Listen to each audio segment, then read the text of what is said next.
I think it's easy to make public housing a target, but for so many New Yorkers, that are living on the edge of poverty and who are just making ends meet, the public housing is such a critical resource.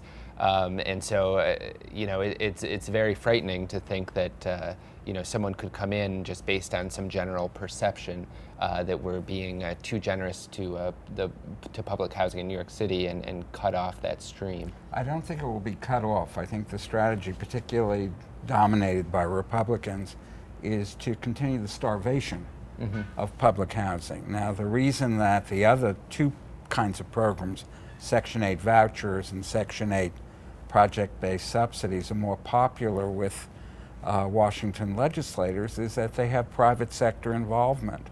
The banks, the developers, the lenders, all of them lobby with housing advocates for continued funding. And those subsidies are tied, they're pegged to the local market rent levels.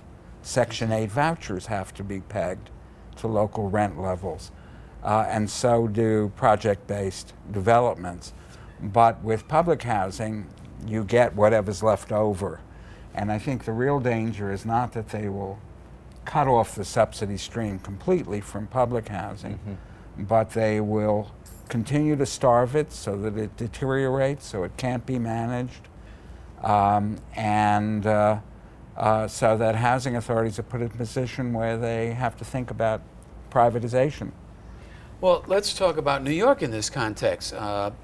Is there any future for building affordable housing in New York City? I'm talking about not 5,000 units or 10,000 units. I'm talking about in the 50,000, 100,000 unit level. A lot of people say you cannot build affordable housing in New York without it being heavily subsidized. Is there any other alternative to that? Well, I think New York has had a great model where the city has offered foreclosed land to developers for basically $1 to construct affordable housing. And part of the challenge for this city moving forward is that supply of land is running out. It's a finite supply. And so for folks like Habitat for Humanity that are building homes on that land, that's a question. But I do think there are lots of opportunities to both preserve some affordable units that are going out of affordability in the coming years. And I think there are creative things that can be done. There are developers like us right now who are purchasing stalled and vacant projects and converting them into affordable projects. And there are some opportunities there to do that. And I also think there's opportunities to create mixed income housing in putting low income folks living alongside people making a better living. Which is what the mayor has been doing.